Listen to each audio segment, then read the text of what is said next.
Hello everyone, I'm Dr. Esperanza and I'm here to give you 5 best practices on how to become an effective online instructor. I've been teaching online since 2016 and currently I'm teaching in 3 different universities in an online classroom setting. In my years of teaching online, I know that my students have been benefiting from all the techniques that I've been using all throughout the years. You're an online instructor in a high school or in a university, or probably you're an online tutor in English or in mathematics or in science and physics. These tips might help you in giving your classroom a more positive learning environment feel. We also need to understand that most students are taking an online classes because they don't have an option to take it live. And if they have an option to take classes in a physical setting, they would 100% choose to be inside the campus to be able to learn the course more effectively. And if they happen to be choosing your online class as opposed to the live classes, hopefully we'll be able to help our students be able to have a sense of a traditional classroom in an online setting. And a little online fact from usnews.com, based on the federal data from more than 4,700 colleges and universities, more than 6.3 million students in the United States took at least one online course in the fall of 2016.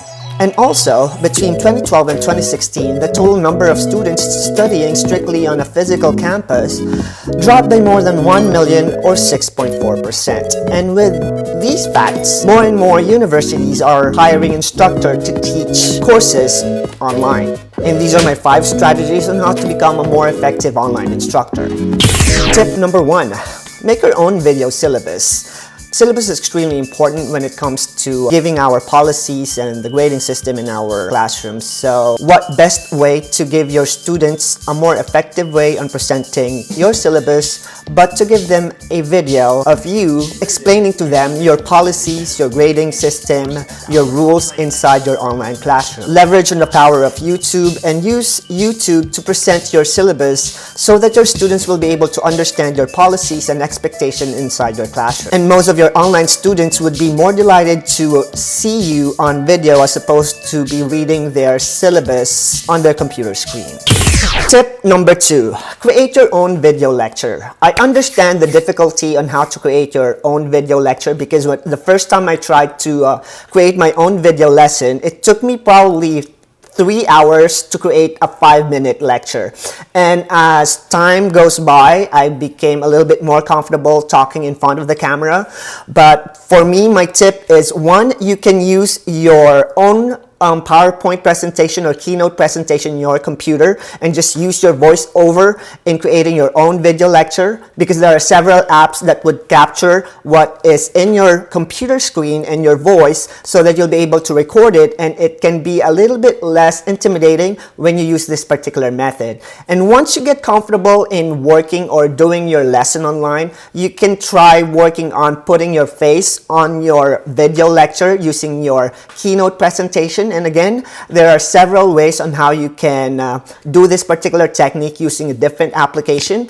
And if you are trying to do this for the first time, you can also do this in a traditional approach wherein you are just going to be using your phone camera or your computer camera, and by just using your own whiteboard inside your classroom and just basically hitting the record button, giving the lecture that you have on your whiteboard would be also an effective way on how you could leverage on your little technology and your little confidence in front of the camera to be able to give your students an online lecture that they could see and watch, because this is still more effective as to just giving your students some homework from their textbook or online ebook and not seeing how you are as an instructor and how your voice sounds like, or even what you look like in person. And if you want to see some example of the videos that I've produced on my math lectures, you can check out my YouTube channel and copy some of the techniques that I'm using in my video lecture. Tip number 3, keep your students engaged. Take advantage of your discussion board and post topic that is a little bit more personal than usual. Most of my classes online are in statistics, and usually the questions that I post in my discussion board are not questions about their lessons on statistics. One example of my discussion topic is to ask my students to share their best practices in getting good grades in an online class. Sometimes I would ask them if they are to build an app, what mobile app would they build and why would they want to build such app? And towards the end of the semester, I enjoy asking my students as to what advice they can give to students who are also taking an online class for the first time, so that they'll be able to have some sort of reflection on their experience in my online class all throughout the semester. Tip number 4. Ask your students to create their own video introduction as extra credit points. So what I usually do is to ask my students to create a video with some list of questions that they would answer, like their name, their major, why they're taking the online course, what their expectation in my class is, and also, since I'm always giving a little bit of facts about myself on my video introduction, I will always ask them to reciprocate and give me their 5 facts that they could share, so that I'd be able to get to know them as well in a more personal level. With this particular activity, not only that you are getting to know your students in a more personal level, you're also giving them the appreciation on the effort you are doing when you give them your video lessons online. Tip number 5. Help your students to build a routine. Like in my case, I always schedule all my deadlines on a weekly basis on the same day and on the same schedule. It's always going to be on Sunday at 11:45 p.m. So all their weekly deadline is going to be due on a particular day, on a particular time, and it needs to be happening regularly until the end of the semester. And as an online instruction, we need to help our students to build a certain routine so that they won't cram on all the deadlines that they're supposed to be finishing on the last day. And again, the 5 tips on how to become a more effective online instructor is to 1. Make your own video syllabus. 2. Create your own video lecture.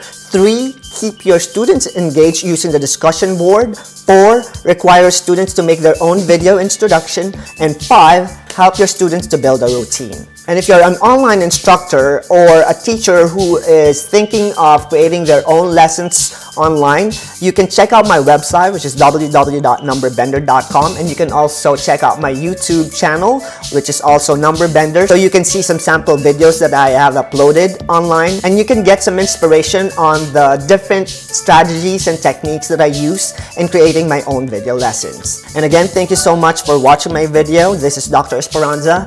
Maraming salamat po. And I've been in several online classes with very little positive experience, to say the least. And I'm not saying that